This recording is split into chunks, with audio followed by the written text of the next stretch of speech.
merci président maa ngi nuyu sama collègue député yi di nuyu représentant du gouvernement monsieur le président Assemblée nationale maa ngi jël kaddu ci li ma yoon may ci règlement intérieur Assemblée article 74. article 74 boobu ni nga ko liire noonu la heure boo xam ne lire nañ rapport bi bépp membre député bu nekk am nga sañ-sañu nga jël kaddu nga li nga xamante ni mooy débat bi nga assoon na ko monsieur le président de l'Assemblée nationale tey ñu ngi indi proposition de loi boo xam ni méngoowul ak constitution bi ndax boo jëlee tey jii li nga xamante ni mooy proposition bi numéro 04 2024 amul sax date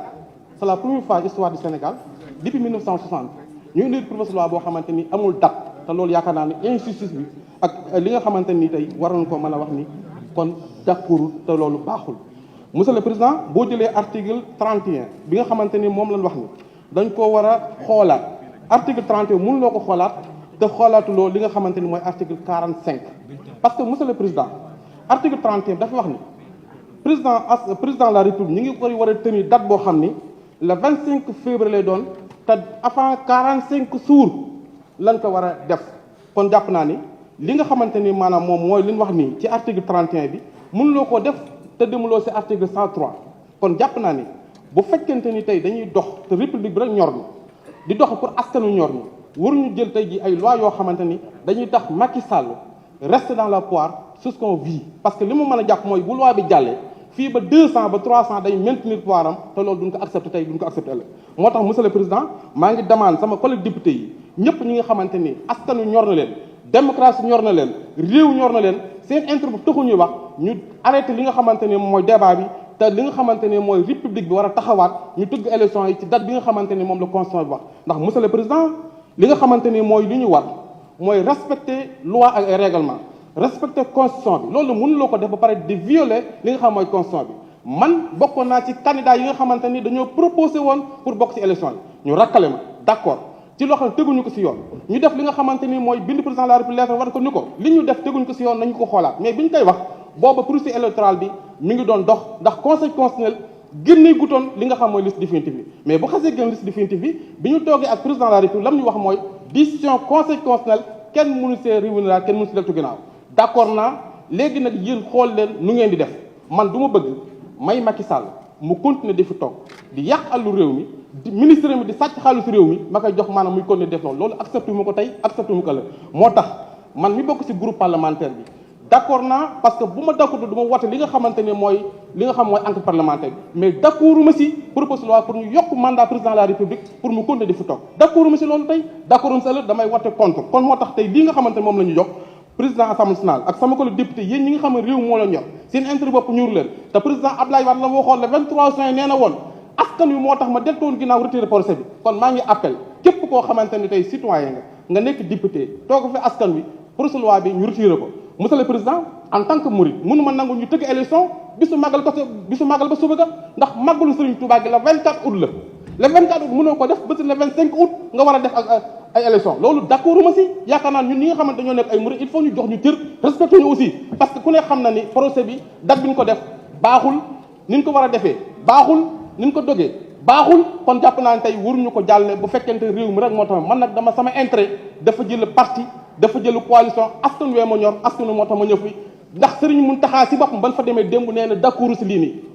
démb ba fa ministre bi demee nee na ko d'accord pour ndax élection yi kon comme que d'accord kilifa diine yi d'accordul labbe yi d'accordul askan wi d'accordul pourquoi ñu bëgg a dàq élection yi man day sama intérêt bopp bu fekkente ni Cheikh Abdou Bara Dolly mi nga xamante dafa nekkoon candidat nekk doomu daara indi programme 155 ñàkk 100 millions francs CFA ñu éliminé ko intérêt askan wi ñoo ma gënal tey yàlla seet na ni xaalis boobu ma ñàkk ñu tëgg élection yi pour intérêt askan moo ko gënal kon jàpp naa ni élection yi dafa war a continuer dafa ko war a tëgg ci date bi nga xamante ni moom la constitution wax képp koo xamante ni waxtu ko da ngaa trahir peuple bi da ngaa trahir Sénégal je vous remercie président.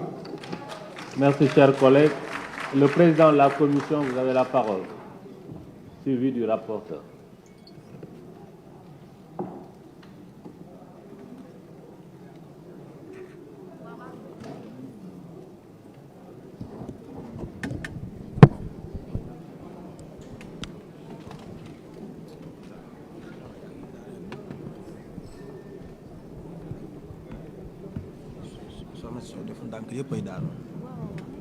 Merci, Monsieur le Président. Pour ce qui est de la date, pour dire à mon collègue que à tout moment au niveau de l'entériné, on peut ajouter la date, comme aussi l'initiateur de la loi peut faire un amendement pour le régler. Pour ce qui s'agit maintenant, li ma bëggoon wax rek mooy ni Serigne Mountakha moom nee na bu ko kenn dugal ci mbiru politique ay mbiram moom mag mbiru politique ku sant Mbàkke ku sant fere na ci yam. Je demande pour ça,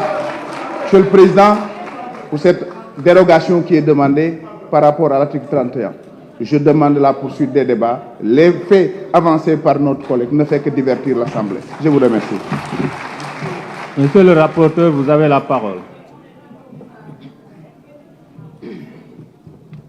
Merci beaucoup, Monsieur le Président. Chers collègues députés, je voudrais juste vous dire que la date,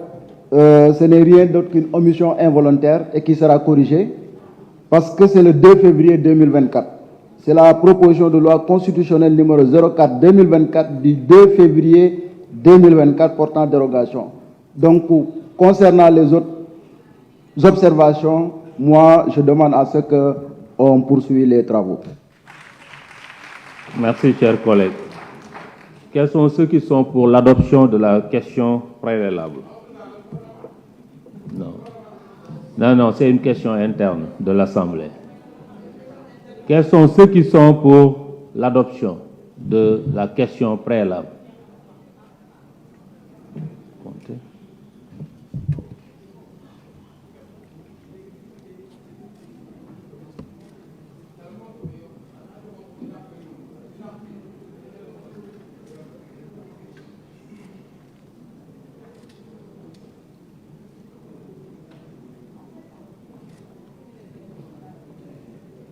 Comptez-les.